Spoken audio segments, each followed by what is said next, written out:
Bienvenue dans le Prospect. Aujourd'hui, on va parler d'un sujet dont on parle finalement assez peu, alors qu'il est au cœur du quotidien de toutes les équipes de vente, la performance, mais aussi la question de la sous-performance. Alors, pour planter rapidement le décor, en moyenne, ces derniers temps, sur une année, on a près de la moitié des commerciaux qui n'atteignent pas leur objectif. C'est énorme.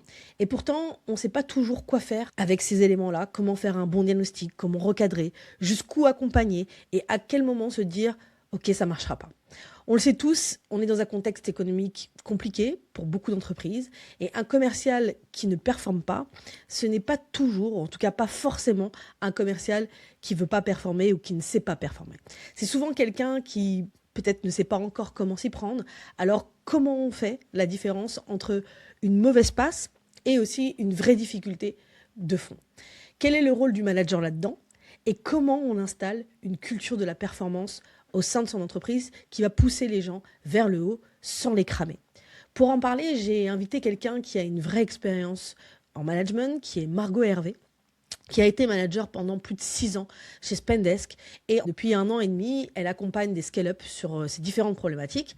Dans cet épisode, on rentre dans le détail, notamment comment auditer une équipe, comment identifier d'où vient vraiment la sous-performance, cadrer une période d'essai, mener des conversations difficiles, formaliser les étapes de progression, le coaching des équipes. On parle aussi de culture de la vente, de pression saine, de la façon de récompenser et de cette fameuse recherche du driver de chaque commercial.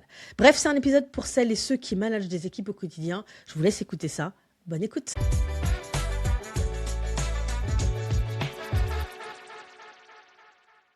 Hello Margot, comment tu vas? Salut Laetitia, très bien. Un peu stressée de cet épisode, mais Ah très bon? contente. Bon, en tout cas, je sais que ça va être hyper intéressant. Aujourd'hui, en fait, on va parler d'un sujet sur lequel je pense qu'il y a très très peu de contenu et pourtant c'est hyper important dans la période. On va parler de performance, mais surtout on va parler de comment on gère justement la sous-performance. Je reprends un peu un contexte important. On a globalement l'an dernier 50% des équipes commerciales qui n'ont pas atteint leur objectif. Donc c'est quand même un sujet d'actualité de savoir en fait comment on opère quand on a plusieurs commerciaux et comment on fait pour gérer les écarts de performance. Déjà, ma première question que j'aimerais te poser, Margot, c'est quand tu prends une équipe commerciale, parce que tu vas aussi te présenter, tu accompagnes quand même pas mal de boîtes, de scale-up. Quand tu prends une équipe commerciale, que tu observes en fait les commerciaux qui sous-performent, c'est quoi les problèmes justement que tu as vu revenir à chaque fois?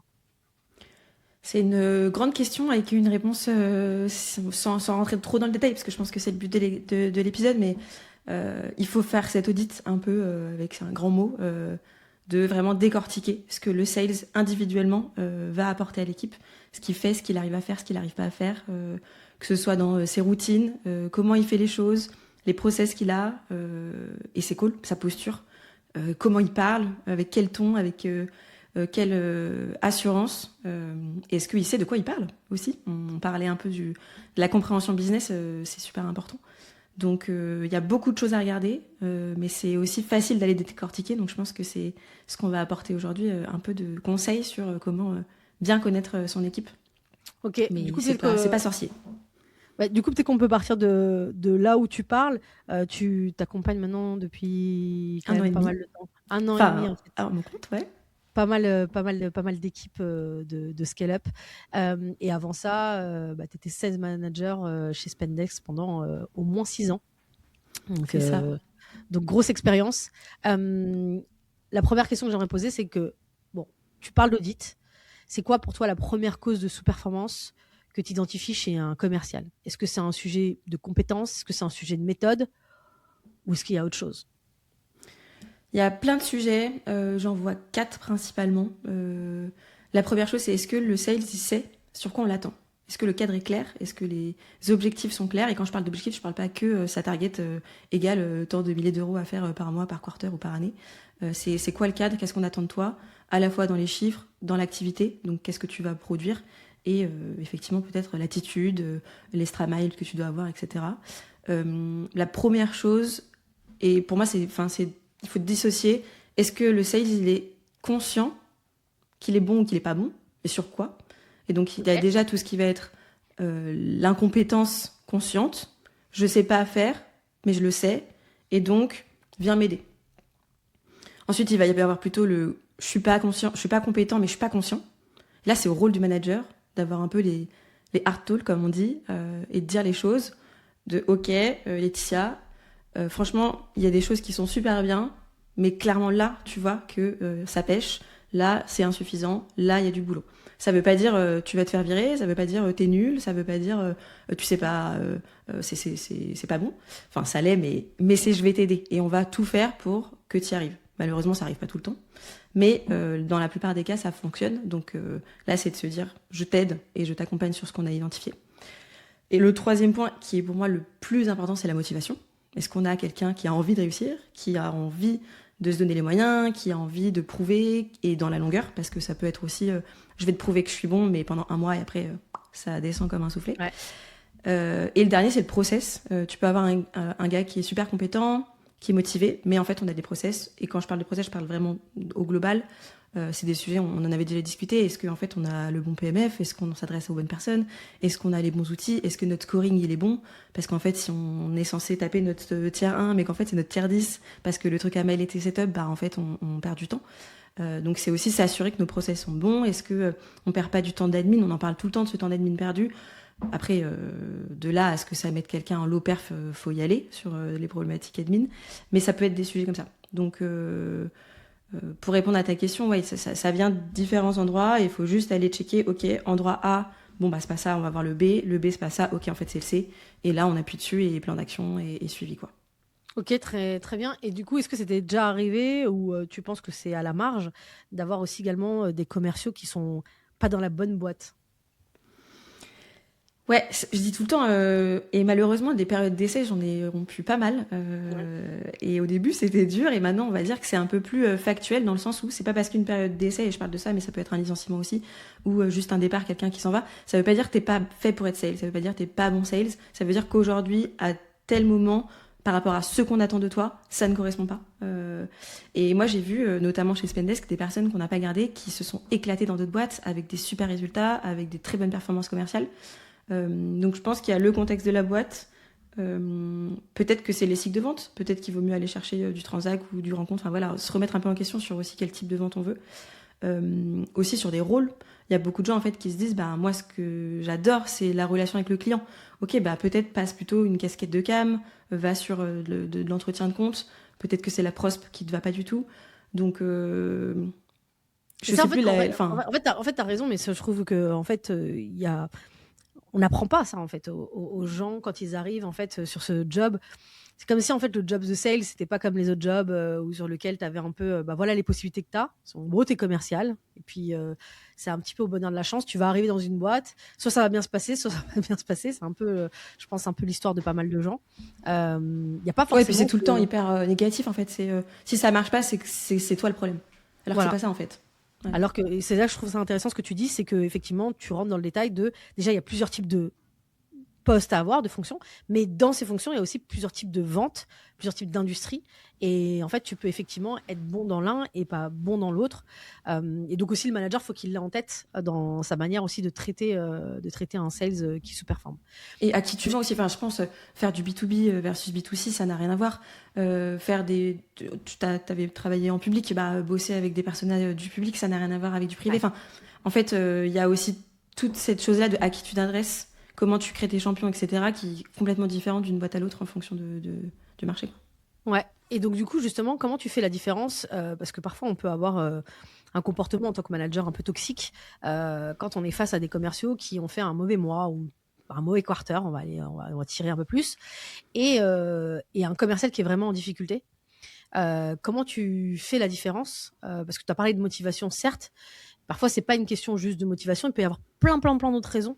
Quelqu'un qui est motivé, mais peut-être un contexte de boîte qui est compliqué ou... Comment tu arrives, toi, en fait, à faire cette différence-là? Donc, entre un low perf, on va dire, c'est Ouais. une petite erreur de parcours, j'ai pas eu un bon mois, et quelqu'un qui a vraiment des difficultés. Ouais. Je pense que le bon... Enfin, c'est un peu trop étiquette, mais voilà, le sales qui maîtrise son job, il va anticiper. Il va se dire, OK, en fait, là... désolé pour l'expression, mais voilà, je suis à poil, mon pipe est vide, Q2 va être super dur, et parce que si, ça. Donc, en fait, c'est un sales qui va analyser son pipe, qui va comprendre ce qui se passe et du coup qui va pouvoir prévoir un peu enfin voilà l'atterrissage plutôt négatif, alors que déjà le mauvais sales il va se rendre compte la 3e semaine du mois que son mois va pas se faire, donc il n'y a aucune anticipation. Mais là, attention, c'est le problème du manager. Comment ça se fait qu'on se rend compte au bout de 3 mois qu'on va pas faire le mois qu'au bout de 3 semaines, on va pas faire le mois. En fait, cette low perf, elle doit être identifiée rien qu'au mois d'avant. C'est à quel point tu as préparé ton mois suivant ou ton quarter suivant. Donc, normalement, tu l'anticipes. Et du coup, tu mets en place les actions qui te permettent de rectifier si possible. Et après, c'est difficile dans nos métiers parce que la low perf, elle se voit clairement. On est sur des métiers de chiffres, donc on peut pas se dire pendant 6 mois. Enfin, en tout cas, moi, c'est mon point de vue, garder des perfs basses ou des sales en low perf pendant plus de 3-4 mois. Après, ça dépend du cycle de vente. Mais il y a un risque pour la boîte, il y a un risque aussi pour la motivation. C'est pas marrant de se lever en tant que sales et de se dire je vais toujours pas faire mes chiffres, ça va être encore une journée difficile. J'ai envie de dire switch, enfin voilà, retrouve une dynamique plus agréable. Donc c'est comment déjà tu retrouves du plaisir. Enfin bref. Donc c'est plutôt de se redire, on repart sur ce qu'on disait au début, connaître bien ce sales. Est-ce que lui se connaît? Est-ce que le manager a identifié ce qui marchait pas? Et repartir avec lui sur ok, Laetitia, bon, clairement, là, ton mois, ça va pas le faire. Comment on sauve les meubles? Qu'est-ce qu'on fait comme action? Qu'est-ce que toi, t'as identifié? Est-ce que t'as envie de sauver ton mois? Ou est-ce que, en fait, t'as déjà baissé les bras? Et il y a parfois des sales, et moi, ça me... qui disent, donc là, on est le 8 mai, c'est sûr, mon mois de mai, il est mort, je vais commencer juin. Non, en fait, go, il te reste 3 semaines, tu vas nous chercher et on va bosser ensemble pour aller chercher un max de perf. Et oui, on sera pas à 100%, mais si tu peux reach, je sais pas, le 60, 70, 80, mais tous les jours, on y va maintenant. Et je trouve qu'il y a souvent ce truc-là de je baisse les bras, je ferai mieux le mois prochain. Ça, pour moi, c'est aussi un manque d'ambition, avec des grands guillemets, mais c'est plutôt un manque de niaque, de détermination. Et le risque de ça, c'est que ce sales-là, il soit dans cet état d'esprit toute l'année, en fait. Et du coup, ça décolle jamais. Et là, c'est au manager de venir un peu mettre un petit coup sur la table en disant ok, en fait, on va pas traîner autant de temps. Qu'est-ce qu'on met en place pour que ça décolle et comment tu fonctionnes, quoi. Alors, j'avais une question justement plutôt du point de vue du manager. Justement, par rapport à ce que tu dis, là, quand tu parles de la sous-performance, c'est quand même... là, tu mets beaucoup en cause quand même le sales, d'une certaine manière, en disant, voilà, c'est à lui d'anticiper, c'est à lui de comprendre, de travailler son ambition, etc. Mais c'est quoi le rôle justement du manager dans cette sous-performance? Parce que finalement, tu vois, parfois, on va toujours... Moi, ce que j'ai le sentiment, même quand tu regardes sur LinkedIn... à chaque fois les posts, les commerciaux, vous n'êtes pas assez ceci, vous n'êtes pas assez cela. Moi, je vois jamais les sales managers, vous n'êtes pas assez ceci, vous n'êtes pas assez cela. Ouais. Alors que quand tu écoutes de l'autre côté, tu entends beaucoup de sales où c'est compliqué. C'est quoi le rôle pour toi, à ton avis? C'est quoi, par exemple, les signaux que les managers peuvent rater souvent quand il y a la sous-perf? Est-ce que c'est en début d'onboarding? Est-ce que c'est au milieu? Est-ce que c'est... comment toi, tu t'y prends?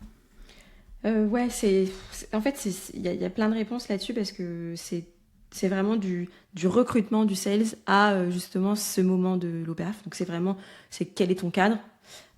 Pour moi, c'est 50% du job du manager. Enfin, c'est à 50% de la faute du manager de l'OPERF. Déjà parce qu'il est manager et qu'il doit être accountable sur les chiffres, mais surtout quelqu'un qui est pas en perf, c'est pas quelqu'un qui a pas envie d'être en perf. C'est juste quelqu'un qui sait pas comment être en perf. Ou après / motivation et intensité et effectivement faire le boulot. Mais si on parle de la PE, donc période d'essai, souvent il n'y a pas trop de cadres. Si on te dit ok, tu as 6 mois pour prouver, on va renouveler de toute façon ta période d'essai, et si dans 6 mois tu fais pas tes chiffres, au revoir. Non, en fait c'est pas ça. Le manager, il doit être là dès le premier jour de ok, voilà le cadre, voilà ce que j'attends de toi, pas uniquement tes targets, mais je reviens sur la posture, l'intensité, ta proactivité, ta curiosité, te rapprocher des top perfs pour aussi prendre leurs tips, etc. Enfin bref, en gros, attitude. Et ensuite, moi, ce que je conseille, c'est tous les mois, pendant cette période d'essai, on va faire des bilans. Ok, sur ce mois-ci, en fait, ça, t'es au niveau, c'est top, ça a bien progressé. Ça, tu vois, on est encore en orange, y a clairement du boulot, rouge, etc. Et c'est surtout de se dire... Avant de faire la conclusion manager, c'est faire sa propre conclusion. Ok, Laetitia, ça fait 1 mois. Comment tu te sens dans l'équipe? Comment tu te sens dans la boîte? Le job? Est-ce que tu es content de venir le matin? Qu'est-ce qui est facile? Qu'est-ce qui est dur? Sur le quoi tu n'arrives pas à développer, etc. Parfois, il y a des sales qui vont vous dire « Oh non, c'est trop bien, moi je suis hyper content, je suis fort », alors qu'en fait, pas du tout. On voit que ça décolle pas. Là, c'est pas hésiter à dire « Laetitia, je suis désolée, mais moi je suis pas vraiment alignée avec ton retour parce que ça. » Et là, il faut bien venir préparer avec les exemples, etc. Ok, donc t'es d'accord, en fait, ça va pas, ça va pas, etc. Donc on va bosser sur ça. Je t'attends à la fin du prochain mois, en bilan, pour se dire, ok, t'as remonté la barre sur tel sujet, ça envoie une amélioration, etc. Donc déjà sur la phase de période d'essai, je pense que le cadre et les attentes doivent être hyper carrés. Mais bien sûr, et je le dis pas parce que pour moi ça coule de source, tout ce qui va être, tu vas faire ça, on va travailler ça, c'est ensemble. C'est moi, je fais des coachings avec toi toutes les semaines. On a nos suivis en one-one. On va écouter des calls. Je vais t'accompagner sur des deals. On va faire attention à ta pipe review peut-être tous les 2 jours s'il faut. Enfin voilà, en gros, c'est se dire le manager, il est avec toi et il le fait avec toi. Mais en fait, c'est intéressant que tu dis parce que parfois on peut avoir une perception des commerciaux qui est un peu biaisée. Moi, ça m'est déjà arrivé d'avoir des commerciaux en face de moi, effectivement, qui avaient un peu cette posture, bah tout va bien, je suis hyper content, etc. Et tout en mode genre waouh, il a pas du tout une bonne vision de ce que j'attends ou même de ce que il devrait, à quel endroit il devrait être. Et donc on a un peu ce côté un peu bisounours, j'ai le temps d'apprendre parce que je pense qu'il y a eu aussi un biais avec ce côté d'onboarding, comme si c'était une supra-formation et qu'il fallait Ouais. pas en fait On est avoir à un l'école. ramp-up. Ouais. Voilà. Je pense que les startups ont fait un truc bien parce que ça a permis de cadrer, ce qui n'était pas du tout le cas avant. C'était catastrophique. Il n'y avait pas d'onboarding. C'était genre, vas-y, prends un pitch et débrouille-toi. Mais je pense qu'on a trop tordu ce truc-là. Et en fait, bah, on a des mecs qui pensent que pendant 6 mois, ils ont le droit de pas atteindre leur target. Alors que toi, en fait, c'est un temps pour arriver à ton haut potentiel, voire même le dépasser. Mais en fait, si c'est possible, en fonction du type de vente, encore une fois, faut que ça marche. Tu closes quoi. Voilà. Donc du coup, toi, en fait, aujourd'hui, par exemple, sur cette partie onboarding, tu parles du cadre, effectivement, les objectifs qui doivent être clairs, etc. Un programme. Ce programme-là, est-ce que, par exemple, tu vas être assez catégorique tout au long, par exemple, si ça dure 6 mois, en fait, l'onboarding, je me souviens que pendant Spendex, ça durait quand même pas mal de temps, hein, ça a duré 6 mois, d'être capable de dire, en fait, moi, je pense que là, en fait, tu vas pas arriver à... Enfin, si on continue comme ça au 3e mois, prenons l'exemple, bah, dans 4 mois, on n'est pas à l'objectif, dans 5 mois non plus, parce qu'on est quand même normalement dans des boîtes où on forecast, on est capable quand même de le dire. Est-ce que toi, tu vas le dire ou justement tu vas plutôt prendre la posture de certains managers, j'attends à la fin de voir ce qui va se passer, quoi. En fait, on va attendre parce qu'on va pas décider tout de suite, on va pas prendre une décision avant que la décision elle soit faite en fonction de ce que le sales a mis en place. Mais par contre, ça va être peut-être les 2 premiers mois, je vais être plutôt moins exigeante dans le sens où effectivement, bah, quelle est la générosité du sales, c'est quoi ses expériences précédentes, est-ce que c'est un job qu'il a déjà fait ou pas, est-ce que c'est le type de boîte qu'il a déjà vu, etc. À partir du 2e, 3e, 4e mois, là, c'est plutôt de se dire, je vais voir, j'ai vu des gros red flags qui me disent que ça pourrait ne pas le faire, et je vais te dire lesquels. Et du coup, bah, si je vois pas d'évolution, c'est qu'il y en aura pas, en fait, dans 4 mois, dans 6 mois, dans 1 an. Et donc, en fait, ce sera catégorique et ça pourra pas le faire. Désolé, on devra couper. À l'inverse, c'est il y a des axes d'amélioration. Je vois ton potentiel. Clairement, ça, je sais que tu vas y arriver. Donc, option 1, c'est quelque chose qui n'est pas forcément coachable. C'est peut-être plus de l'attitude. C'est de l'intensité. C'est voilà, des choses que le manager va pouvoir, sur lesquelles il va pouvoir motiver, mais il va pas pouvoir aider à faire que ce soit mieux. Donc, c'est aux sales de se dire, bah, est-ce que j'ai envie de faire l'effort ou pas? Et parfois, il y a même des sales qui sont c'est un peu contre nature aussi. Et ça, j'aime bien leur dire, la boîte n'est pas censée te changer. Si c'est quelqu'un qui est hyper timide et qui en fait vraiment arrive pas à décrocher son téléphone, peut-être que le sales n'est pas fait pour toi in fine, et on peut t'aider et tu peux essayer de te battre et de te confronter à des difficultés que tu as, mais peut-être que ça ne marcherait pas dans la longueur et juste tu seras pas heureux parce que c'est trop contre nature. Donc tu as un truc, c'est un peu ça, dans ta nature, il te le manque, est-ce que tu vas réussir à l'avoir? Et si tu n'y arrives pas, ce sera catégorique et désolé, c'est un skill dont on a besoin pour que tu marches, donc enfin, pour que ça marche, donc ça ne pourra pas le faire chez nous. À l'inverse, c'est plutôt, là, il y a des choses dans ton pitch, j'en sais rien, ta connaissance du marché, c'est des choses qui sont clairement travaillables. Ce que je te propose, c'est on se donne 1 mois, on refait le point dans 1 mois, et en fonction de ça, on voit est-ce que c'est top, t'as pu t'améliorer comme il fallait, ou bah, en fait, ça prend trop de temps, et par rapport à ce qu'on attend, t'es pas dans les clous, quoi. Ok, justement, bah, du coup, j'aimerais qu'on rentre un peu plus dans le détail, justement, quand on a un sales qui est en difficulté, un commercial ou une équipe ou une série de commerciaux, parce que généralement, c'est jamais un. Comment tu les remets en marche et surtout avoir une dimension de temps. Donc, dans un premier temps, par où tu commences? Qu'est-ce que tu regardes? Alors oui, évidemment, j'imagine les chiffres, le pipe, tu fais des écoutes d'appel. comment tu te prépares en fait avant déjà pour commencer à challenger, je veux dire, le sales, quoi. Beaucoup de sujets encore, mais déjà, c'est vraiment connaître chaque rep de l'équipe. Et quand je dis les connaître, c'est aussi savoir à l'instant T, c'est quoi leur contexte familial, parce que ça peut jouer dans la motivation, dans l'énergie, etc. Les expériences précédentes, est-ce qu'ils partent de zéro Parfois, moi, j'ai des personnes qui ont même jamais bossé sur Mac, par exemple. C'est un détail tout bête, mais en fait, ça va te ralentir dans ta productivité. On parlait des process au début. Mm. Donc, c'est un peu connaître la personne, les expériences précédentes, est-ce qu'il y a des choses qu'il a déjà faites, sur quoi il est déjà à l'aise. Donc, ça peut être un petit, même un catch-up en début, sur quoi tu te penses fort, sur quoi tu penses devoir bosser. Enfin, déjà, voilà, faire une première. Après, tu as raison, tout ce qui va être les chiffres, son activité, ses conversions. Les pitchs ou même décortiquer en fait chaque step de call du funnel et dedans décortiquer aussi des parties sur lesquelles il est bon. Est-ce que la next step c'est toujours catastrophique mais par contre le pitch en est bon, enfin vraiment tout décortiquer. Et de là, moi ce que je conseille c'est toujours d'avoir comme des scorecards en fait, c'est quoi les skills qu'on attend pour telle personne à son niveau. Souvent c'est du junior confirmé, etc. Donc c'est sur tous les angles de son job, qu'est-ce que j'attends, avoir quelque chose de détaillé, qui soit partagé, parce que je reparle du cadre du début, mais la plupart des sales ne savent même pas sur quoi on les attend et sur quoi ils doivent être bons, au-delà de juste de faire leurs chiffres. Donc c'est vraiment redécouper tout en compétences, et c'est du soft skills, du hard skills. Et par contre, tu vois, c'est pour ça que c'est intéressant que tu dises qu'il faut tout décortiquer, parce qu'on va pouvoir avoir tendance à juger la sous-performance en regardant le pipeline. J'exagère, je caricature, mais c'est pas si loin, en se disant, OK, on va regarder le chiffre d'affaires, on va regarder le pipe, sans regarder, par exemple, et tu vois, on peut avoir un sales en face qui dit, mais en fait, voilà, j'ai plein d'opportunités, j'envoie plein de propals, je suis bloqué à un endroit en particulier, en fait, du pipeline. Bon, évidemment, je pars du principe que le cycle de vente a été vraiment pensé, il fonctionne, il est testé. Enfin voilà, je ne parle pas là ça, où. C'est un autre sujet. Mais ça, c'est un autre sujet. Je vais de côté, mais parce que parfois, il y en a certains qui peuvent. Il faut que ça se soit déjà nickel, parce qu'il y a parfois des problèmes de sous-performance qui sont liés à la problématique déjà du cycle de vente qui n'est pas optimisé. Mais quand il est optimisé, de regarder en fait à l'endroit, il n'y a pas tout à jeter sur la partie performance. Et pourquoi j'insiste, c'est qu'on est quand même là en ce moment dans une période. Bon, moi, je le dis, de crise, je l'assume. Du coup, pour tout le monde, pour toutes les équipes, même les équipes les plus shiny, c'est compliqué pour elles. Plus on je sais parce que tu as beaucoup travaillé dans des boîtes, dans des belles boîtes. Et donc, généralement, c'est aussi des profils qui ont beaucoup parfois profité du fait qu'il y avait des boîtes qui avaient des belles brands, donc mieux accueillies par leurs prospects. Donc, moins, en fait, dans une posture à devoir, challenger ou dire... Ouais.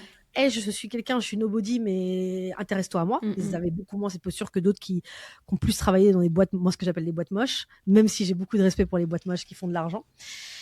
Mais du coup, voilà. Donc, comment justement sur cette partie-là, ce qui m'intéresse, c'est de comment tu vas juger le fait de dire, ouais, il y a un problème, je vois les chiffres, etc. Mais il y a aussi un contexte. Tu vois, ça veut dire... Pour justifier, tu veux dire la low perf ? Non, justement, en fait, ce que tu regardes, c'est quoi la part de ton regard en mode, OK, là, les chiffres, c'est pas OK, mais il y a un contexte, en fait. C'est super difficile, en fait, de jauger en tant que manager. Tu dois faire ta target, et en même temps, je sais que ça va pas. Ça va pas bien, en fait, dans le contexte actuel. Ça m'intéresse de voir un peu, toi, comment tu fais la part des choses. En fait, je reviens encore à connaître son équipe. Si aujourd'hui, on sait pas comment ils bossent, on sait pas ce qui se passe la journée, on sait pas comment ils font leur appel, on sait pas comment ils suivent leur pipe, on peut se dire il y a peut-être un doute sur la façon de bosser. Si à l'inverse, on sait qu'ils sont hyper rigoureux, que les follow-ups sont faits, que les pitchs sont bons, voilà, que c'est maîtrisé, normalement du coup il n'y a pas de problème de skills, mais ça devrait le faire. En fait, c'est aussi croire en le process. Si la perf est pas là, souvent les managers ils regardent juste, ils pilotent avec les chiffres, mais ils font pas gaffe au comportement, ils font pas gaffe aux compétences. Donc c'est de se dire ok, là les chiffres sont pas là, et on redécortique tout, on regarde tes deals, qu'est-ce qui a marché, qu'est-ce qui a pas marché, qu'est-ce qui manque, est-ce que t'as, même tes chiffres, encore une fois, on va voir tes conversions et on va voir l'OS bloc. Et en fait, entre chaque step du funnel, la conversion, elle signifie quelque chose sur ce que t'as pas bien fait et donc c'est vraiment de connaître. Et après, ça sert à rien d'en énoncer là parce que je pense que chaque boîte a ses conversions et chaque boîte a ses règles entre guillemets. Mais c'est vraiment de se dire, il faut que le sales déjà connaisse ses chiffres, lui, super important, mais que le manager les connaisse encore plus pour pouvoir se dire, en fait, je sais que Kevin, c'est son problème, il est à ce niveau-là, et en fait, du coup, on le bosse, alors que Laetitia, c'est sur ce truc-là, et en fait, donc, encore une fois, je reviens sur le connaître l'équipe, avoir des choses qui sont écrites. Ok, il y a one-one, mais en fait, en parallèle du one-one, il y a le plan d'action, où il y a notre phase coaching, et ben en fait, on sait que sur ce trimestre-là, il faut clairement bosser ce truc, comment on le bosse, et on le découpe. Donc je sais pas si ça répond vraiment à ta question, mais... Si, mais du coup, en plus, même, en fait, moi, ce que je note de ce que tu dis, c'est aussi ne pas hésiter à revenir à chaque fois, parce que parfois, tu vois, on a tendance à se dire, bon, mon process, il marche. 1 an et demi après, on voit la performance qui baisse. Ouais, ben, je comprends pas, ça marche. Bah, en fait, là, tu es en mode genre, en fait, je regarde n'importe quel signaux, et notamment des taux de conversion, parce qu'effectivement, on se rend pas compte. Enfin, normalement, nous, on s'en rend compte, mais tu gagnes 2 points sur un taux de conversion, bah, tu améliores ton taux de closing, etc. Donc, d'où la nécessité de connaître parfaitement entre chaque étape où en est Arnaud et comment je peux lui faire gagner des points. Est-ce que c'est plus facile de lui faire gagner des points là ou à cet endroit-là par rapport à sa perso, par rapport à sa motivation, etc. Donc du coup, en fait, je trouve ça, pour moi, tu as répondu. C'est aussi également ne pas hésiter dès que tu vois en fait un signe de redécouper et de revenir même sur des choses qu'on a l'impression qu'elles sont acquises et on s'était dit, ok, il y a 6 mois, il était ok, ses pitchs étaient incroyables, il avait une super perf. On revient dessus. Est-ce qu'il y a une baisse? Parce que ça, c'est quelque chose, je sais pas si tu partages. On part du principe, on n'est pas des IA. Et notre job, il est toujours le même, pour le coup. Donc, du coup, il y a aussi également ce côté... cyclique, répétition et motivation. En fait, tu vois, là, ce que je pense, c'est souvent, on fait l'erreur avec les top perfs. Ça marche, donc en fait, on les écoute plus, on fait pas de plan d'action, enfin, en fait, on fait même pas une revue de qu'est-ce qui marche pas. Personne n'est parfait. Et en plus, le pire, c'est que le top perf qui se croira parfait, déjà, bon courage dans 6 mois si ça baisse pour pouvoir lui faire du feedback parce qu'il le prendra pas du tout parce que il s'est créé un boulard tel qu'en fait on peut plus lui faire de feedback. Mais surtout aussi, ça va lui perdre il se sentira plus challengé. En fait, ok, j'ai verrouillé le truc, je connais mon marché, je signe, machin. Et pour moi, il faut tout le temps aussi, même un top perf a des choses à bosser. Et il faut aller le challenger, il faut aller lui trouver d'autres aspects à bosser pour qu'il soit toujours dans cette dynamique de j'apprends. Et faut connaître les drivers aussi, et ça me fait penser, en tant que sales, on a tous un petit peu ce driver d'argent, mais on a aussi ce driver de je me challenge, je veux grandir, je veux apprendre, je veux faire des nouveaux trucs. Et en fait, si on se dit on regardera dans 6 mois si ça va mieux ou pas, ce sera trop tard, y compris pour les top perfs, quoi. Donc vraiment, quand c'est pas du top perf, 90% de l'équipe, ce serait des choses qu'il faut suivre toutes les 2-3 semaines, quoi. Sur la partie compétences. Ouais. Ou orga, ou efficacité. Du coup, tu fais une bonne transition. Justement, parce que je voulais poser la question, c'était quoi ta méthode, toi, pour avoir une conversation difficile avec un sales qui sous-performe? C'est souvent, moi en tout cas, ce qui m'a posé quand j'étais manager à ces problèmes, c'est pas agréable, etc. Et on sait jamais, en fait, à la fin, est-ce qu'on a bien fait? Est-ce que ça va porter ses fruits, etc. Est-ce que toi, tu as une méthode? Je sais que là, tu vas vraiment prendre en compte la personnalité de la personne. Ouais. Mais comment tu essayes d'avoir cette conversation du début du process? Parce qu'il y a, j'imagine, Margot qui dit il faut qu'on se parle. Déjà, il y a tout un temps. Si tu lui as écrit lundi, que vous allez vous parler jeudi, t'as peut-être perdu 2 jours de perf à cause de ça. Bon, ouais. Donc est-ce que tu as une méthode un peu là-dessus? Il faut qu'on se parle, normalement, je le dis pas parce que le sujet, il a déjà été mis sur la table. En fait, c'est un truc de se dire... alors, il faut juste, peut-être, il y a un problème, on va dire, qui est pas très structurant. On va plutôt être sur des feedbacks. Ok, là, il y a un truc qui va pas, Laetitia, on va en discuter. Et il y a un autre truc qui est plutôt, tu vas passer en plan de performance. Donc, pour moi, c'est peut-être deux éléments. Ouais. Premier élément, c'est peut-être une mauvaise passe, quelque chose qui va pas. Là, c'est plutôt en one-one ou même juste on se croise et en fait, on est que toutes les deux. Enfin, le but, c'est pas de parler de ça devant toute l'équipe, mais c'est ok, voilà, Laetitia, je sens qu'il y a un truc qui va pas, je le vois sur tes stats, je le vois même, tu t'isoles. Enfin, en fait, il y a plein de choses physiquement qu'on peut voir. S'il y a moins de calls, j'en sais rien, s'il y a moins d'activité, si la personne elle s'isole, si elle est plus négative, si les collègues nous disent en fait Laetitia elle mange plus avec nous le midi, enfin en fait c'est plein de petits trucs, mais on va comprendre que il y a un truc qui va pas. Et en fait le problème c'est qu'on est sales, on est humain, si on va pas bien, notre taf on le fait mal. C'est impossible de faire des bons calls, de créer de la confiance, avec du lien, enfin tout ce qu'on veut avec les prospects, sinon on va pas bien. Ouais, c'est Donc, ça qui est compliqué. Ouais. et c'est impossible de se dire je fais la frontière vie pro, vie perso. Et c'est pour ça que souvent je le dis, c'est important de comprendre les contextes et de connaître la vie perso de nos gars et filles. Parce que c'est trop lié. Enfin, en fait, si on n'est pas bien, ça se voit dans nos calls et on perd dans notre impact. Donc, en fait, c'est limite, prends plutôt ta journée et reviens demain en forme, quoi. Donc, premier truc, c'est des choses sur lesquelles il faut pas avoir de tabou. Il faut en parler hyper librement, sans jugement. Il faut aussi mettre un cadre, je trouve, sur... toi, Laetitia, t'es dans mon équipe, tu sais que tu peux venir me dire que t'arrives pas à faire un truc, que là, tu peines à faire certaines choses, sans avoir peur que je te juge, je te vire, que tu sois à risque. En fait, c'est souvent ça. Souvent, les sales, ils disent « Non, mais je peux pas dire à mon manager que ça, j'y arrive pas parce qu'il va me virer. » Non, mais déjà, on est en France, virer quelqu'un, c'est dur, donc il faut vraiment se dire... Déjà ça.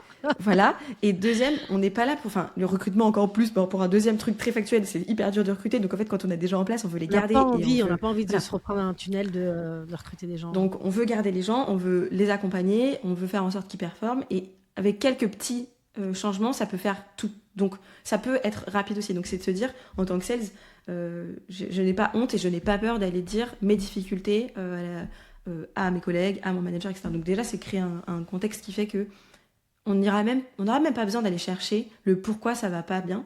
Normalement, ça doit... Le sales doit nous en parler. Si ça le fait pas, c'est aller le chercher. Ok, Laetitia, enfin voilà, qu'est-ce qui se passe? Et ça, c'est tout bête, mais dans les one-one, moi, je commence toujours par un point humeur. J'ai mis des smileys, content, pas content, hyper content, triste, machin. Et c'est pas juste pour faire beau, genre ça va. Oui, ça va. Non, vas-y, raconte. Il se passe quoi à la maison? T'as fait quoi ce week-end? Mais d'aller un peu plus. Alors, c'est pas du chit-chat pendant 40 minutes parce qu'on a un one-one de 45 minutes, quoi. Mais c'est vraiment essayer de détecter comment la personne va réellement. Parce qu'encore une fois, ce sera tout le temps, ça impactera tout le temps ces chiffres. Je perds un peu mon fil, mais et du coup, c'est... Là, tu disais vraiment sur la partie one-to-one, c'est pour toutes les personnes qui ont parce qu'ils sont low, qui sont... voilà, là, tu vas du coup un peu travailler un peu sur le one-to-one, à essayer de chercher d'où vient le... Voilà. Et après, c'est dédié un moment spécifique au coaching. Donc, on va pas faire un coaching pendant le one-one. C'est vraiment deux sujets différents. Et c'est du coup d'en parler en one-one, mais de se dire, ok, il y a ça qui va pas, il y a ça qui va pas.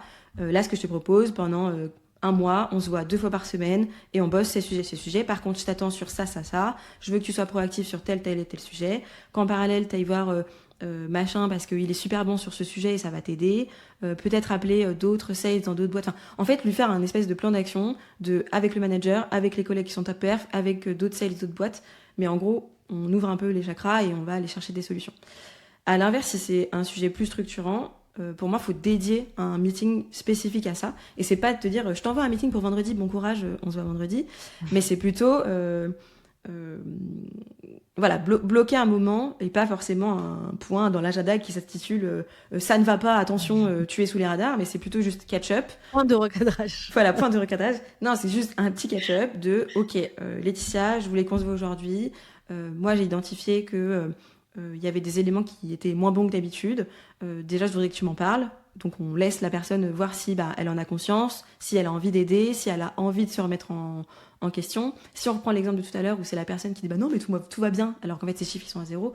Ok, il y a un problème. Est-ce que c'est il masque parce qu'il a peur des risques, parce qu'il se rend vraiment pas compte? Mais dans ces cas-là, va falloir aller faire plusieurs répétitions pour être sûr que le sales il a compris le...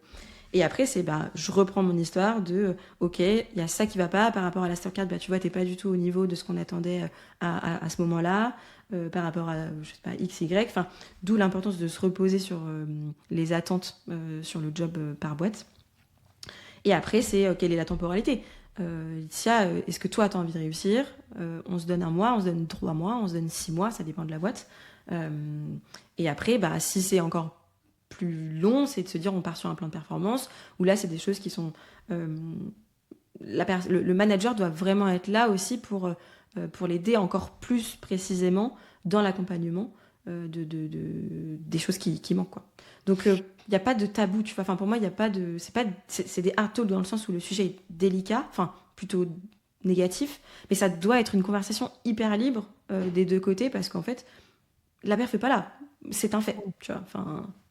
Et moi, la question que je veux poser, c'est est-ce que tu formalises le truc? Moi, c'est un peu ce que j'ai appris, c'est toujours d'avoir une trace écrite à la fin avec un récap et cetera pour poser les choses et se dire qu'on a un vrai enfin, c'est plutôt un deal entre toi et moi. Est-ce que tu recommandes ça? Ou au contraire, tu vois? Parce que je sais que j'ai eu, des gens qui me disaient au contraire non, parce qu'ils ont pas envie que ça crée tu vois, ce côté, ah là, je suis en risque, ça y est, on commence à rentrer dans un truc un peu procédurier. Tu m'envoies un mail pour me dire que voilà ce que va être les trois prochains mois, et si je suis pas là, ça va être compliqué, tu vois. Ben, clairement, il faut le formaliser. Et déjà, pourquoi? On a tendance, enfin, je sais pas, mais moi, j'ai beaucoup croisé de sales. T'avais beau leur dire la chose une fois, deux fois, trois fois, tant que c'était Je pas suis d'accord. écrit, ils Ça, captaient pas le truc. ouais. Je sais pas si c'est parce qu'ils veulent pas l'entendre ou si c'est parce que réellement, en fait, c'est trop gros chez eux, mais faut le voir à l'écrit. Donc, si, faut le formaliser. Mais faut le formaliser sur la page Notion du one-one, sur un Slack. On n'est pas obligé de faire un mail avec la terre en copie et la DRH. Mm. Tu vois. Mm. C'est plutôt de se dire, donc dans le premier cas, bah voilà, du coup, on a vu qu'il y avait ça qui allait pas ce mois-ci, donc on se dit, tu fais telle action, tu mets tel truc en place, moi je te fais telle écoute de call, etc. Bah ça, on va le mettre sur le one-one. Ou sur la page de coaching qui est sur Notion, ou enfin voilà, dans les documents qui sont suivant le one-one. Ça peut être aussi, euh, j'en ai fait la semaine dernière, c'est des petits slacks. Ok, on s'est dit, tu focuses là-dessus cette semaine. On a bien compris que c'était ça qu'il fallait. Donc c'est juste en fait se dire, le sales déjà, la plupart des sales ils sont super mauvais en prise de notes, encore plus quand c'est pour eux. Ils vont sûrement prendre des notes, mais en fait ils vont jamais les regarder parce que c'est les notes Mac et ils en ont 200 000. Donc ça permet aussi de recadrer la chose et de se dire, voilà ce qu'on vient de se dire. Je suis là, je t'aide, rappel. Et c'est plus pour moi, ça fait partie de l'accompagnement. Et après, si sur la partie plan de performance, effectivement, il y a un côté un peu plus formel parce que c'est souvent accompagné en fait de la RH qui gère les équipes. Mm. Mais pareil, si en fait on communique pas forcément par mail dans la boîte, ça vaut peut-être pas le coup de faire un mail non plus. Mm. Et du coup, toi, parce que tu as beaucoup parlé de coaching, tu parles beaucoup de coaching, etc. Enfin, voilà. Euh, Notamment individuel. On n'a pas toujours le temps. Je prends vraiment le pire scénario, ou celui où je pense que les gens de l'audience sont le plus souvent. Ils ont beaucoup de sales, ils ont des sujets structurants, des sujets stratégiques, etc. Parfois même, ils sont impliqués dans les ventes. Mm. Parce que tous les managers n'ont pas la chance et le luxe de ne plus faire de la vente. Donc, cette dimension coaching individuelle, je l'entends, est hyper importante, etc. Dans quelle mesure est-ce que tu as trouvé le hack, même si je déteste les hacks et les gens le savent, mais qu'est-ce que tu as trouvé pour justement toujours être présent, que ce soit productif, et en même temps, ça va ma question juste après, accepter que ça va pas marcher. Si ça marche pas, tu vois, si ça prend pas ses fruits. Je note. Je dis Il y ça a parce plein de que choses en vrai. Vas-y. Vas-y, pardon. Non, je dis ça sur la fin, je dis ça parce que ça m'est déjà arrivé de me poser la question à quel moment je lâche. Est-ce que tu lâches trop tôt? Est-ce que tu lâches ou tu continues? Sachant que c'est consommateur de temps. D'un côté, tu dois tout donner, et quand on est des personnalités où on a envie que l'autre réussisse, parce que généralement, c'est pas, même si on est dans un podcast, que les gens le sachent, on a des rapports, on en a parlé en off, mais les relations qu'on a avec son équipe, encore plus. Moi, je pense que la relation sales manager, directeur commercial avec ses équipes, elle est extrêmement forte. D'ailleurs, pas pour rien que quand un directeur commercial se barre, tout le monde se barre. Donc, parce que c'est des gens avec qui on trime, quoi. En fait, toute l'année, on va Ouais. chercher au plus profond, où parfois ça peut pleurer, parfois ça peut craquer. Voilà. Donc, du coup, c'est quand même des gens qu'on veut voir réussir. Et donc, c'est pour ça que c'est important de comment tu doses, toi, en fait, déjà, ce plan de coaching en termes d'heures par personne. Est-ce que tu as une fréquence? Est-ce que tu vas faire intervenir d'autres personnes?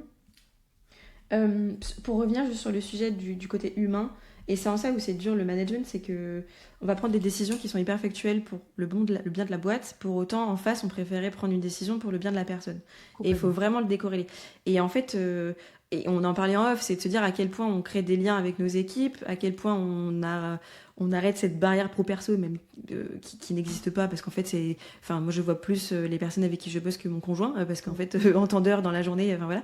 Mais c'est il y a plein de gens avec qui je ne bosse plus ou des personnes avec qui que j'ai soit dû licencier par performance, soit des périodes d'essai arrêtées. Aujourd'hui, je fais des ref calls pour eux, pour d'autres boîtes, on a encore des contacts, on va bouffer ensemble. Enfin, c'est aussi de se dire, c'est pas parce que les personnes elles sont plus dans la boîte qu'on peut pas continuer à les aider, à être présents s'ils ont besoin professionnellement ou personnellement. Enfin bref. Donc il y a vraiment ce truc où il faut décorréler les relations. Sur la partie du coup organisation du mentoring entre guillemets ou du coaching, il y a plein de choses aujourd'hui. Il faut déléguer. Clairement, le manager il pourra pas tout faire. On dit tout le temps, il faut pas oublier nos top perfs aussi, donc c'est de se dire attention parce qu'on a tendance à se dire je vais pouvoir accompagner que 3 personnes sur 9 parce que j'ai une équipe de 9 ce mois-ci, je vais prendre mes 3 plus lots parce qu'en fait c'est... Mais en fait, non, les top perfs, on a aussi besoin de continuer à les challenger comme je disais au début. C'est juste se dire ok, c'est quoi mes prios qui brûlent et donc en fait on refait le important, même si tout est important, mais voilà, priorité et importance. Qu'est-ce qu'on peut déléguer ? Qui est meilleur que moi sur certains sujets ? Aujourd'hui, j'interviens dans des boîtes où je fais du coaching, donc ça j'en parle après, mais je ne connais pas bien les produits. Donc en fait, je conseille aux personnes que je manage d'aller voir les CS, d'aller voir les CAM. C'est pas moi qui vais les coacher là-dessus. Sur peut-être certaines parties du closing, on a des référents, on a des mecs qui sont super bons. Et bosser avec eux. Donc c'est de se dire aussi, c'est qui un peu les personnes qui vont être les référentes sur les sujets, parce que le manager ne sera pas, et en plus il est rarement le meilleur dans tous les sujets. Non, donc le but c'est de se dire comment je délègue. Ça peut être aussi de faire intervenir des coachs externes, donc là je me fais un peu ma pub, mais c'est effectivement le plus important, c'est les revues de call, c'est connaître le sales. Il y a de la simulation, mais moi j'avoue simulation, je trouve que c'est quand même moins vrai. Toujours que en fait du sales call. fiction, ça jamais réellement, ça énerve le sales d'ailleurs. Moi ça m'énerve ouais. quand je suis en position de sales, ça m'énerve au plus haut point. Mais il y a des gens qui beaucoup de managers qui veulent absolument faire ça. Alors que moi je conseille sur les débuts, sur des juniors, de se manger de la simulation pendant 10 jours avant peut-être de faire les vrais calls. Mais non, après il y a rien de mieux qu'un vrai call. Et on en parlait aussi en off, il y a des outils assez fous aujourd'hui pour scorer des calls. Pour moi, ça ne va pas remplacer le manager, mais en fait, on peut se dire sur les outils, voilà mon call, et si il se passe ça, s'il y a telle phrase, si la transition est faite comme ça, si on parle de tel sujet, ça score le call, et c'est aussi de se dire on peut se reposer sur ces choses-là. On n'a plus besoin d'écouter, 10 calls par semaine par personne, peut-être un peu moins. Donc, c'est, je pense, déléguer à des experts sur le sujet. Avoir des buddies aussi, c'est cool de se dire, c'est un peu mon parrain dans la boîte. Et en fait, pour toutes les questions process, pour toutes les questions outils, pareil, ils n'ont pas besoin de moi pour comprendre comment Aircall fonctionne. Enfin voilà, c'est plus... je sais pas si on peut dire des marques. Mais donc c'est plus... le manager, il est plutôt là pour rencadrer un peu tout ça. Bien sûr, il faut qu'il fasse des écoutes de call. Bien sûr, il faut qu'il se monte sur des calls avec le sales. Parce qu'il faut qu'il connaisse au degré, tu vois, au détail près, ce que son sales fait bien et son sales fait moins bien. Mais il peut pas tout faire tout seul, quoi. Ok. Et tu disais quand est-ce qu'on accepte ou non ? Ouais, c'est ça en fait. Parce que du coup, là, tu as parlé du coaching, mais pour moi, c'est toujours le moment où voilà, en fait, c'est accepter que... Comment tu fais, toi, pour accepter ? À un moment donné, tu dis, bon, ok, là, le sales, je vais pas pouvoir le remettre en marche. Et prendre la décision, quoi. C'est un gros sujet, ouais. Non, c'est le sujet. En fait, ça se voit assez vite parce que, par exemple, on va avoir... on fait du feedback. Le feedback, il est noté, entendu, compris, mais il n'est pas du tout appliqué. Donc déjà, là, en fait, il y a un truc. Et c'est souvent ça, le truc, c'est... Laetitia, ça fait 3 fois que je te dis la même chose. Je comprends que tu comprends. Je comprends que tu sais que c'est important. Pourquoi tu le fais pas ? Pourquoi tu le mets pas en place ? Donc tu vois, déjà, il y a ce premier truc. Et c'est aussi de te dire, Laetitia, moi, du coup, ça fait 3 semaines que je te fais les mêmes feedbacks. Il n'y a pas d'action dessus. Donc aujourd'hui, là, c'est soit maintenant, tu vas le faire et je ne t'accompagne plus sur le sujet parce que moi, mon taf, il est fait. Et donc, je t'ai suffisamment accompagné sur ce point-là. Maintenant, c'est à toi de me prouver que tu as envie que ça fonctionne. Et du coup, c'est un peu de timer aussi à quel point, à quelle rapidité on veut que ce soit mis en place. Mais je pense que quand il y a ce hard talk-là, entre guillemets, de moi, j'ai fait mon boulot, maintenant, c'est à toi de prouver que tu veux que ça s'améliore. Si au bout de, je sais pas, même 5 jours, il n'y a pas eu de changement. En fait, on sait que la personne, elle n'a pas forcément envie. Et on voit aussi, est-ce qu'elle a le potentiel réellement pour que Soit elle ça n'a pas envie, s'améliore. soit elle le fait pas parce que par peur de se dire en fait je vais pas y arriver et elle n'y arrive pas quoi. Sauf que là, nous, on n'est pas dans leur tête et en fait, bah ça, j'ai beau t'accompagner, je pourrais pas te faire le déclic de. Enfin, tu vois, c'est en ça où c'est un peu dur, c'est que c'est à nous de Mais tout en final, faire. c'est factuel. C'est soit ils appliquent et toi tu considères que ta méthode elle est bonne donc ils devraient avoir des résultats, soit ils appliquent pas malgré qu'ils ont compris que c'était ça qu'il fallait faire et donc ça veut dire pour toi ils ont pas tant envie que ça et donc bah du coup on s'arrête. Euh, Si on est les bien raisons pour sûr. lesquelles ils appliquent pas besoin d'y passer pendant des heures parce que parfois on peut avoir tendance à vouloir Si, faire les si. psys, hein, Je pense que voilà. tu peux y aller quand même parce que, en fait, si ça se trouve, mon explication, elle a mal été faite, il a pas compris mon feedback.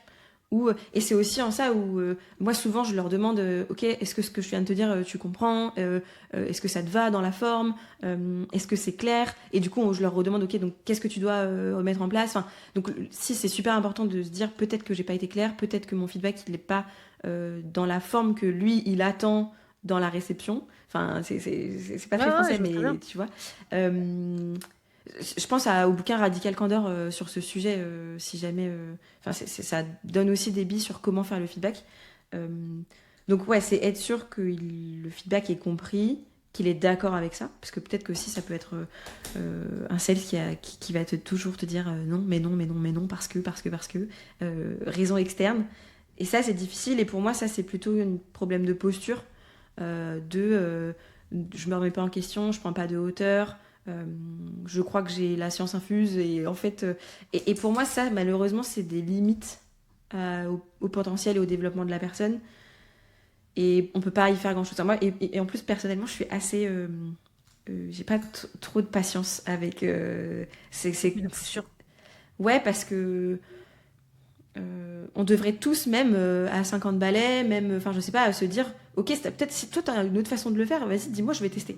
Enfin, tu vois, Mmh. et sur n'importe quel sujet. Et du coup, c'est des personnes qui sont hyper fermées, et donc elles penseront avoir la bonne chose, même si elles le font mal, même si la paire fait pas là, même si, enfin, mais il y aura toujours un autre truc. Donc pour moi, ça, c'est juste peut-être les cas où on peut vraiment rien faire. Et après, ouais, Du coup, revenir c'est un sur. mélange vraiment de chiffres et de posture, en fait, en réalité, pour continuer à se battre, en fait, pour une personne, pour essayer d'aller chercher et la transformer pour qu'elle cherche la perf. Justement, maintenant, j'aimerais qu'on rentre un peu plus dans la culture de la performance. Pourquoi? Parce que généralement, on parle beaucoup de bon, ok, qu'est-ce qu'on fait quand un sales ne performe pas, mais on ne pose jamais la question de l'environnement du cadre. Ok, tu veux que tes sales y performent. Par contre, quand je regarde le cadre, ça me donne pas personnellement moi-même envie de performer dans ton espace. Et donc, pour moi, justement, je vais commencer peut-être par une question. Actuellement, toutes les boîtes sont en même temps, voilà, sont aux abois. Elles cherchent en fait à faire de la, pour celles qui vont bien, de la croissance et pour celles qui vont bien, juste être à l'équilibre, etc. C'est quoi pour toi la différence entre avoir une équipe en fait sous pression, mais sous une pression saine, où en fait on se donne envie. Tu parlais du mot, tu utilisais le mot ambition, et une équipe en fait qui va tourner en burn-out, quoi. Je pense que la limite, elle est. Alors j'allais dire un truc, mais en même temps, j'avais le Elle est contredire. fine, hein. Elle est Bah ouais. vraiment fine, hein. Moi, par expérience, je trouve qu'elle est très très fine, hein. Ce que j'allais dire, c'est l'envie et la positivité qui fait la différence, mais en fait, Ok. pas forcément parce que on va avoir des burn-out alors que les gens, ils ont envie que ça fonctionne enfin voilà, c'est un truc très, enfin très.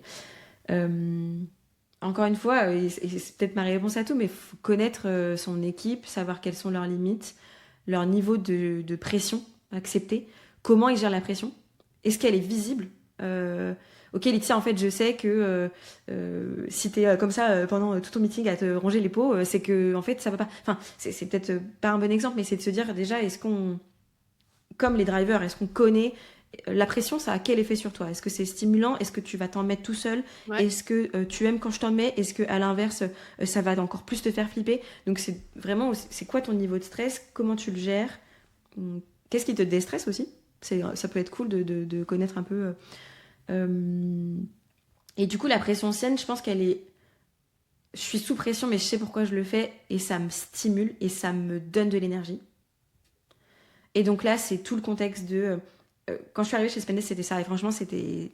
Tout le monde se tirait vers le haut parce qu'en fait, on avait tous envie que la boîte elle cartonne et on avait tous l'impression que c'était notre boîte alors qu'on était déjà 200 mais c'était hyper stimulant. Après effectivement est-ce qu'on aurait tenu cette cadence là pendant 10 ans? Je pense pas clairement.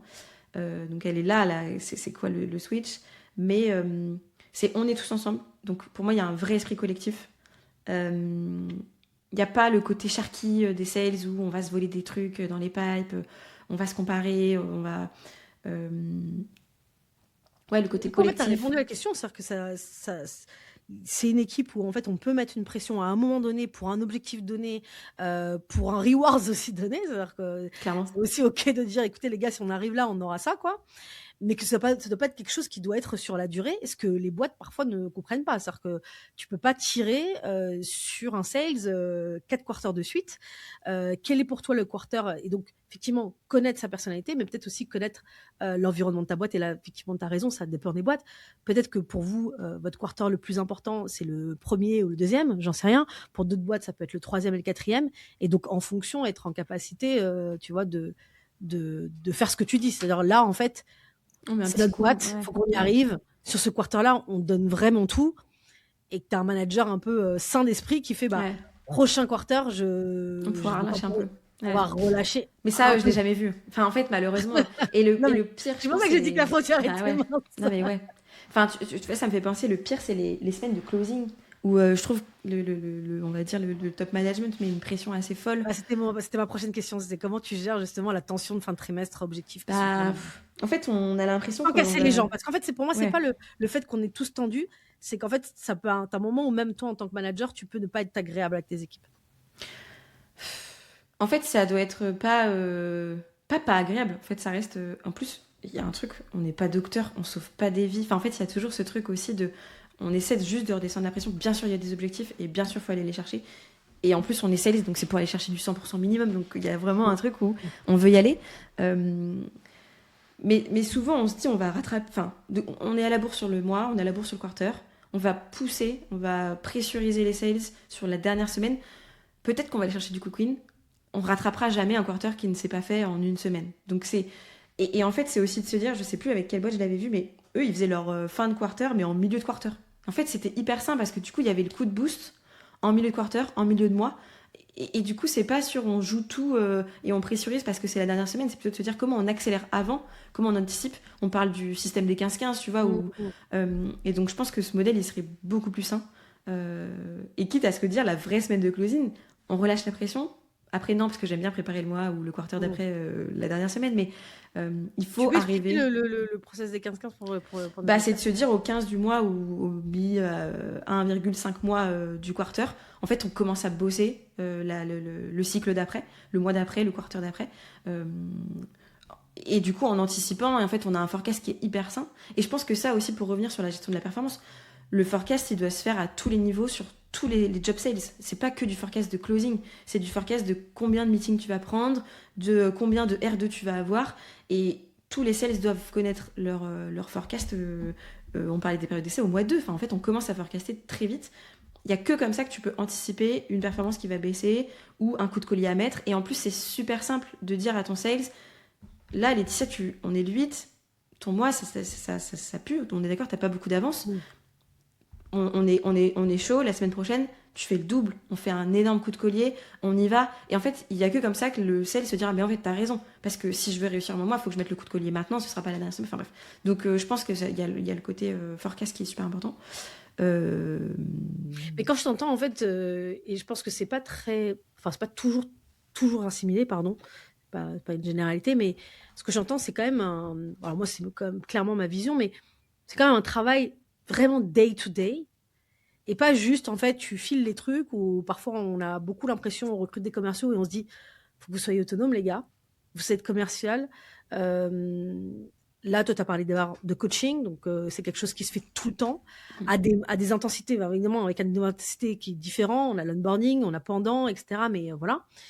Et du coup, c'est comment tu fais justement pour équilibrer? Parce que pour moi, c'est-à-dire qu'il y a vraiment l'exigence individuelle avec chacun, où tu vas être vraiment présent, etc. Et la dynamique collective. Mais en fait, les deux doivent toujours en fait fonctionner ensemble. Oui, et en plus, souvent, on le sait, les low perfs sont compensés par nos top perfs. Donc en fait, c'est une équipe. C'est une... euh, Moi, j'avais un sales, je crois que je t'en ai parlé en off. Toi, quand par exemple, tu as une équipe, etc., est-ce que, vraiment là, je fais vraiment la transparence totale. Euh, Est-ce que ça t'arrive en fait de composer? De se dire en fait, là, par exemple, typiquement, j'ai 2 sales, ça va pas le faire. Mais je sais que j'ai du temps à un moment donné que je vais leur octroyer après le coup de feu en fait de fin de quarter. Et pour l'instant, je vais aller pressuriser d'une certaine manière. Vraiment, je fais exprès d'être transparent. Je vais pressuriser des top performers où je sais qu'ils peuvent aller chercher 20 points de supplémentaires et donc dépasser leur objectif. Après, ça veut dire vraiment les rewards. Hein. L'objectif, c'est pas de les exploiter.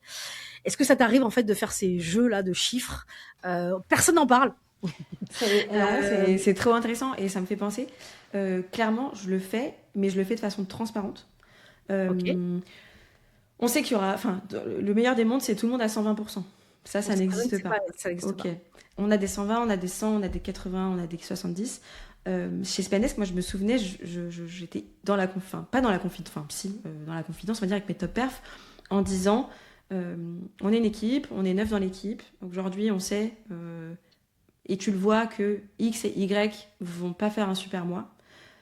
Moi, j'aurais besoin de toi pour aller compenser ça. Si tu y arrives, si on y arrive, je vais négocier tel truc. Et là, on reward, tu vois.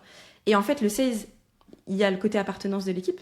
Il y a même le truc de, c'est vrai que machin, il est low, mais c'est mon pote, et je me dis, vas-y, Ouais. pour le bien de l'équipe, je vais y aller, je vais me défoncer.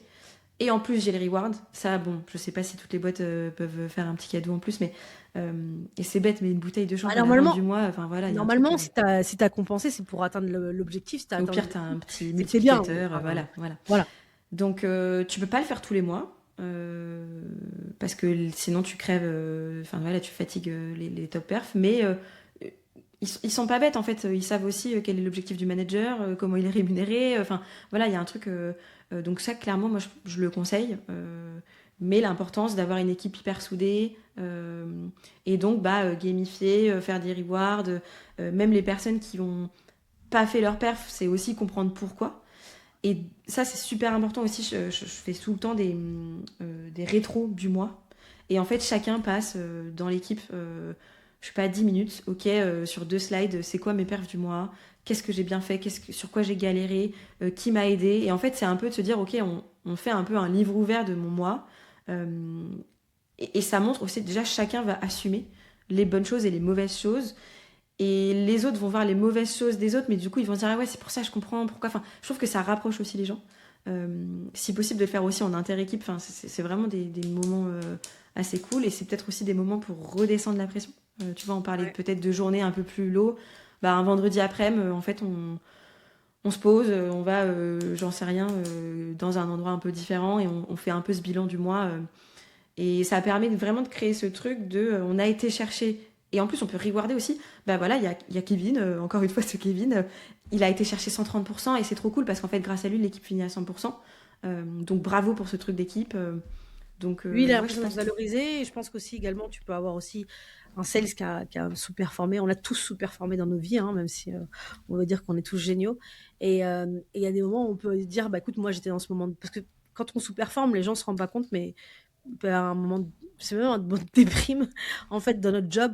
Parce qu'on a C'est l'impression hyper dur. d'être nul, Ouais, toujours et nul. puis tu fais des Et calls puis tu encore vois plus les nuls, autres du coup. réussir et tu dois jauger, de pas être jaloux, de te concentrer sur toi, de fermer le bruit, mais en même temps de regarder ce qu'ils font. En fait, tu dois jouer sur deux trucs. Et donc, c'est pas mal, en fait, que tu aies des gens qui disent, écoute, moi, je suis passé par là. Tu vois, là, mes 130%, ils sont pas venus par hasard. C'est parce qu'en fait, j'ai eu ce déclic-là et tu vas l'avoir. Puis le mec, il se dit, bah, en fait, le mec qui fait 130% aujourd'hui, il a vécu des moments de down Ouais. hyper important, effectivement, de créer ces discussions-là, comme tu le fais. Et concrètement, quand tu fais justement, on a parlé de reward pour célébrer la performance sans créer justement des cassures dans l'équipe, un peu justement cette jalousie. On est quand même des profils qui sont très compétitifs. Euh, Moi, ça m'est déjà arrivé dans la vie quand j'ai eu des mois où je performais pas, de voir l'autre qui performe, ça me saoule. Ouais, et en plus, ça Il va y a, créer il y des a un truc, il tensions. peut avoir un truc sain là-dedans, Ouais. quand même, ça peut être malsain, etc. Mais je sais qu'à chaque fois, quand ça a été de la compétition saine, où c'était un jeu, ça me saoulait, mais j'étais en mode je rigole, en mode, hey, le mois prochain, je te laisse pas passer. Mais c'était drôle. c'est parce que c'était souvent le manager que j'avais Ouais. qui rendait ça sain. Donc comment tu fais en fait Qu'est-ce qu'il pour, faisait lui du coup? bah, pour moi justement, il était vraiment dans le truc d'être juste. Et moi, c'est ce que j'ai essayé d'être dans le juste, c'est-à-dire que des chiffres, des récits commerciaux, c'est jamais parce qu'on prend toujours la target finale. Mais si je prends un exemple, je pouvais avoir moi parfois à l'époque une équipe, j'avais quelqu'un, waouh, ton chiffre c'est incroyable, tu fais 120%. J'en avais un qui avait été à 90%, mais il est parti me chercher 3 comptes incroyables. Voilà. Ouais, c'est ce que j'allais Et dire. donc en fait, quand tu le notes, tu dis bon, super job, mais franchement lui 80%, 90%, mais merci, t'es parti chercher la boîte qu'on n'arrivait pas à avoir depuis 2 ans. Même moi, je me suis fait les dents dessus, ils m'ont ghosté, etc., etc. Franchement, bravo. Bah le mec, il est pas jaloux. Il se dit juste, bah le gars, objectivement, il a fait 120%, mais en fait, on reconnaît mes micros efforts, quoi. Donc c'est moi, si tu fais Ouais. pas ça avec moi, tu m'as perdu. Bah, c'est ça. C'est en fait, c'est encore une fois, on parlait de connaître les drivers, connaître la gestion du stress et comment ils gèrent le stress, connaître aussi la reconnaissance pour toi, c'est quoi? Ça passe par Exactement. quoi? Ouais. Est-ce que c'est tu veux une augmente? Est-ce que c'est tu veux changer de niveau? Est-ce que c'est tu veux que je te mette sur le weekly ta petite tête tous les lundis? Connaître ce qui font kiffer les sales en termes de reconnaissance. Par quoi ça doit passer? Et, euh, et bah effectivement, il y en a peut-être un qui est tout le temps de low perf, mais par contre, ça va être celui qui va le mieux creuser en call. Il va avoir les pains, je sais pas, émotionnels du prospect à chaque fois. Et bah go, ça faut le pousser. Ou il fait, je sais pas, je sais pas, un SDR qui prend pas beaucoup de meetings. Par contre, il arrive tout le temps à choper. C'est qui le concurrent en place, jusqu'à quand est leur contrat. Enfin, aller chercher de l'info. Donc ça peut être un truc qu'on peut reward. Il y a des trucs bêtes, par exemple sur les SDR, ce que je faisais, c'est que je leur faisais gagner toutes les semaines des cash ou des bancos, des tickets. Ah ouais. Et en fait, ça coûte rien à la boîte, c'est hyper drôle. Et le but, c'est aussi de se dire, toutes les semaines, on change de tracking, enfin, l'élément qu'on regarde. Et en fait, on se rend compte que bah, peut-être que celui qui prend le moins de meetings, c'est quand même celui qui fait le plus de calls, parce qu'en fait, il va se donner. Donc lui, on va quand même un peu le reward. Donc c'est juste, normalement, tout le monde fait au moins quelque chose de bien. Et donc De c'est reward, en comment... fait, tout le monde, en tout cas, de noter ce truc-là. En fait, je suis en plein dedans parce que j'ai aussi ma casquette sales et j'ai un autre collègue sales où tu vois, genre, j'étais un peu piquée parce que je me suis dit, oui, ok, mec, il fait du chiffre, mais il a que du lead entrant, tu vois. Moi, je suis partie chercher mes targets, tu vois. Et en fait, il suffit qu'il y ait quelqu'un qui le reconnaît pas dans le truc pour dire, ah ouais.